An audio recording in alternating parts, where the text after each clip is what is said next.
Welcome back to Rock Stardust. My name is Robbie, and today we're doing a deep dive into the magnificent London Calling by The Clash, one of my favourite all-time bands and one of my favourite all-time albums.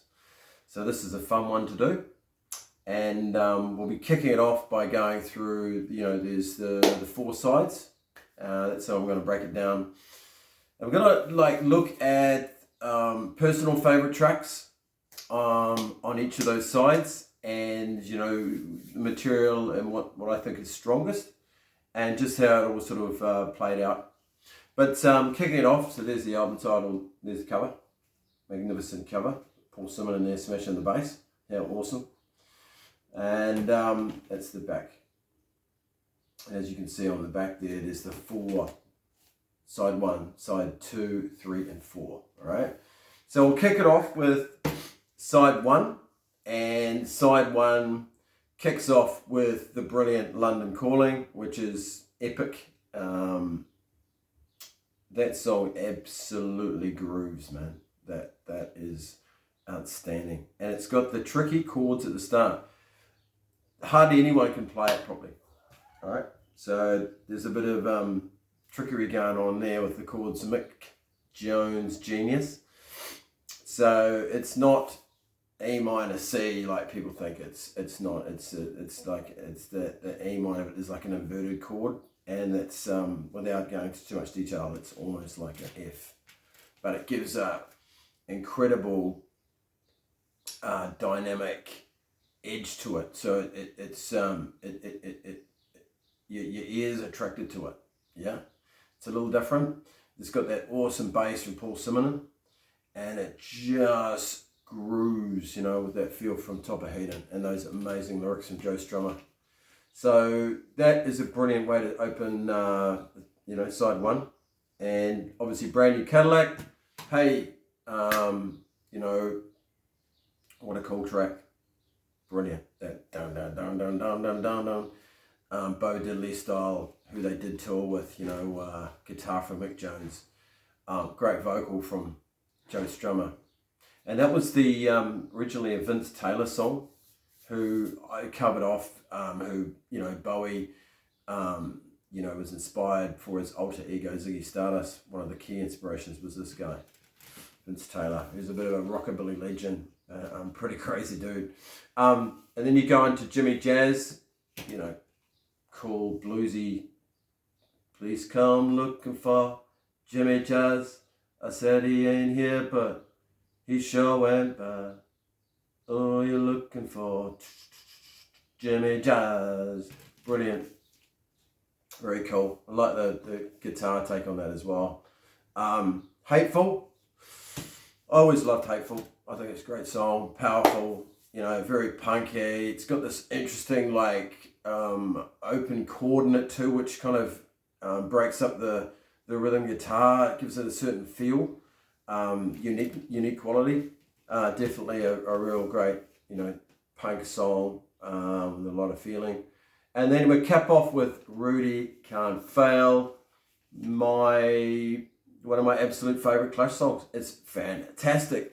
The way Joe and Mick sing together, sharing lines, coming in and out of vocals. I think that is genius, and it sort of sets the Clash apart from so many bands. They do that so well and sing well together too, But yeah, it's got all that quality there that Jimmy Jazz, Really Can't Fail with the ska feel and that sort of cool street vibe, and the band just hold that together brilliantly. It's a great song. So wrapping up side 1, my personal favourite song to listen to these days is, I'm going to say it, Really Can't Fail. I absolutely adore that track. But I'm not going to discount London Calling just because I've heard it a million times. Doesn't mean that it's a brilliant song, and it defines the Clash in so many ways. So there's my key takeaways from side 1. Hey guys, the album was recorded in 1979, the end of 1979, and I've covered this before with Guy Stevens, talking about the genius producer that got involved in Crazy Wild Man. and Bill Price engineering it. I think the release was in the States beginning in 1980. That's why it reaches some of those lists there, and the top 100 albums of the 80s. It is considered one of the best albums ever made, and for some people it is the Last Testament. And they called it that because going back to Elvis Presley releasing his debut, this kind of does define that travel of rock and roll, and the Clash almost like sign off on it. But there were other things to come, including Nirvana in the 90s, so to freshen things up. So getting on to side 2, kicks off with Spanish Bombs, just awesome, brilliant sort of Topper drums and Mick Jones' genius like melodic line there. A lot of it's sung in Spanish about the Spanish Civil War, and a brilliant song. I love it. I've always been working out those Spanish, how to say it in Spanish as well. Spanish Bombs and Andalusia, or Andalusia, yeah. All right, so then it kicks in with The Right Profile, which is awesome. Homage to Montgomery Clift, and you can tell Joe Strummer had been reading a lot about that Hollywood film period, and was inspired by it. And even the look of the band was very much from that era. The way they carried themselves, the way they dressed, that they had such a cool image, and it was very much that 1950s Hollywood vibe, But The Right Profile is cool, no question about it. It's a cool song. I love the way it kind of kicks in and the changes there, but the way Joe expresses himself, and the end there with the car crash and all of that, and his voice, he does a brilliant job of pulling that across. So Lost in the Supermarket, clearly a great song. Mick Jones, brilliant song there, and real storytelling. I particularly dig that song too. It's like a flow on to Stay Free from Giving Them Enough Rope, but it does a great job of illustrating that that whole thing about being lost in super. I always thought, hey, whenever gone into supermarkets, that should be the song they're playing in the supermarket. When you're picking your chicken and that. That Clampdown, my God, is that kick in the guts? That 1, 2, 3, 4. That's rock and roll at its finest. Brilliant song, very political, and in this day and age we need more bands like The Clash. We need Joe Strummer, we need songs to portray what the hell is going on now. But that was brilliant, talking about how people were being crushed by the man and working in these tough jobs. And at the time there was a lot of coal mining, strikes and all of that going on in Britain as well. But yeah, great song, and it kicks ass. It's just, and Topper carries it. I mean, God, that guy is the most underrated drummer on the planet. Like, he had the most chops of anyone in the Clash. All right, they're all brilliant in their own way. Joe with his amazing voice and insights and lyrics. Mick with his brilliant arrangement. He could really play the guitar too, just for the song and the feel and his voice, and Paul's and unique self-taught bass playing, which is just amazing, and it fits tightly in with Topper, who's just amazing. Play jazz, rock, swings, funk, anything. The guy, brilliant. So Gangs of Brixton, speaking of Paul Simonon, that's his big moment, and his love affair with reggae and the way that's portrayed with him singing that. I think he plays guitar on that as well. So great song, and that's a legendary piece. Now looking back at side 2, favourite songs, I'll give you a couple. Spanish Bombs, right up there for me. Absolute gem. And I would say Clamped Down. All right, but they're all great. All right, moving on to side 3. By the way, guys, thank you if you're still watching. Would really appreciate it if you like and subscribe to the channel. It doesn't cost anything. It's free. It takes about 5 seconds, and it's awesome to me. And it'll be one of the best things you do in your life. All right, so side 3. I really dig side 3. So side 3 to me is just cool rock and roll, like Wrong and Boyo. Brilliant the way that kicks in, and they screw up the start of the song, and whether that's intentional, it's just that to be a Guy Stevens moment, and then start all over again, and dun dun dun dun dun dun dun dun dun dun dun dun, all those horns and that from the Mickey Gallagher and the guys from Andrew and the Blockheads, just such a cool groove, that Wrong and Boyo, and Brilliant Joeisms. Death or Glory comes up next, another epic song, anthemic, is one of the great rock and roll songs, and there's something magical about that too, just the build up, just keep it low key, dun, dun, dun. You can feel it building, and then at top is sort of building it up, and then the crash into dun dun dun dun dun dun dun dun. It's awesome. It's just a great song. Coca-Cola. Coca-Cola's a lot of fun. Obviously talking about cocaine and high business and elevator going up.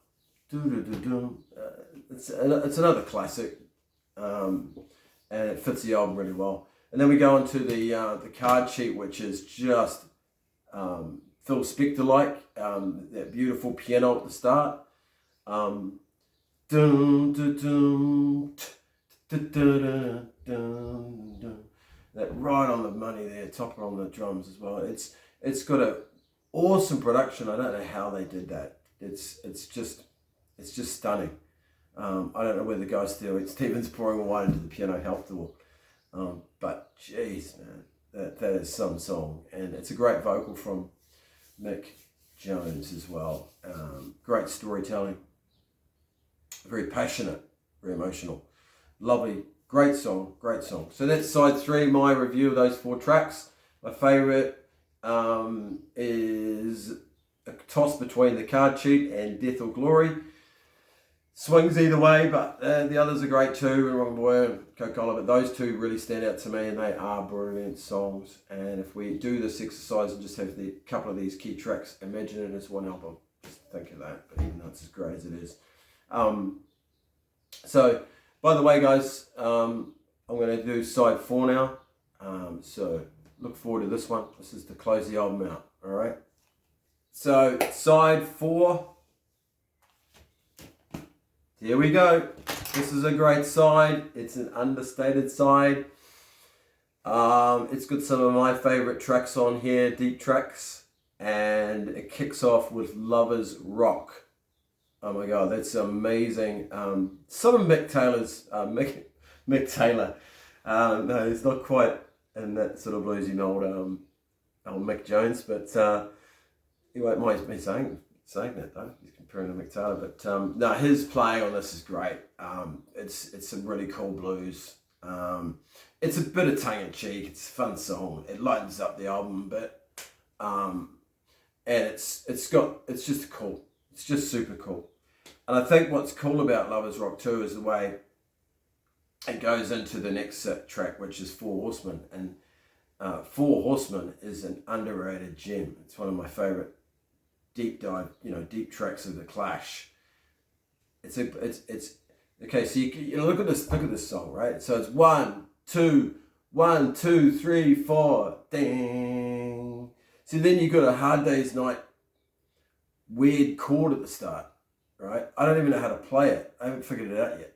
but there's something where there's a bass note there, Simon's playing, and that chord, it's not normal. It's one of those sort of hard days, night moments where there's three things going on at once, probably, you know. But and that just kicks in. This is the archetype, you know. This is the four horsemen, you know, like basically messages, you know, like this is epic, and it really rocks. It really rocks, and the lyrics are great. There's a line here I'm going to read out to you, which I think is brilliant. One was over the edge, one was over the cliff, one was licking him dry with a bloody great spliff. When they picked up the hiker, he didn't want the lift from the horseman. And there's other lines that have always been with me since I was really young, you know, where they gave us everything for bending the mind, and we cleaned up their pockets and we drank them blind. It's a long way to the finish, so don't let get behind by these horsemen. So the archetypical horseman, you know, with all that historic reference, but to me, it's very much like the Clash are the four, you know, remaining demigods that are there, and they're doing what they want to do, putting out this rock and roll, working with Guy Stevens, selling it at half the price, doing it double album. You know, screw to you guys, screw to you, to the record labels.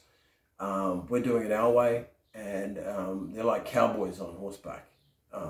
Great song, and it builds up at the end. It's anthemic, and it's very dark. It's got this the pulse, dum dum dum dum dum dum, and that great Joe vocal. It kicks into gear there. That whole rock and roll part where he's just, hey, you know, pleading. It's just awesome. So yeah, Four Horsemen, underrated. All right, so I'm Not Down. Outstanding track. Mick Jones, and he does sing some great songs. You know, we go through his tracks over the years of all the Clash albums. He did some brilliant tracks. This one is sensational. Rock and roll at its best. It's one of the finest tracks on the album. Topper Headin'. Take your hat off. I take my hat off to you, Topper Headin'. This is sensational drumming. Dun dun dun dun dun dun dun dun dun. Brilliant. Just absolutely brilliant. Top notch. Great song. It's got everything great about the Clash in it, and it's a defining track for me. Okay, and to cap it off, well, as far as the album was originally, it was Revolution Rock, which is a lot of fun. You know, weddings, parties, anything, and bongo, jazz, a speciality. It's got that whole, you know, Jamaican vibe and carnival music thing from London, and it's cool. It's cool. It's fun. I think after I'm Not Down and Four Horsemen, it's sort of a bit of a relief. You know, it's been quite intense, this album at times. But, you know, capping it off it wasn't a secret track, Train in Vain, great song. It's not on the sleeve because they sent it off for print. They got their timing wrong. Okay, so I'm not sure what was too many wines or spliffs at the time, but anyway, it's on there. It was meant to be on there, and it's a fantastic song, Train in Vain. Another Mick Jones vocal, and great piece. It was actually quite a hit for them in the States. It really helped break them, even though it was, you know, showing on the album originally. That in London Calling. This was a key, pivotal time. But they did all of this album, and you know, at that time, this was their third album, and to think that they came so far from their punk beginnings to what they achieved on London Calling is just incredible, you know. So the Vanilla Studios, and they spent all that time there, and they were, you know, practicing so hard. When they went to Wessex to record it, they were playing football. They were like constantly working. They were so dedicated, and they produced one of the greatest albums of all time. Hey, listen, guys, thank you so much for watching this. If you've come this far, really appreciate it. Again, please leave your comments. Do like and subscribe. And yeah, we'll see you next time, and have a great week. Cheers.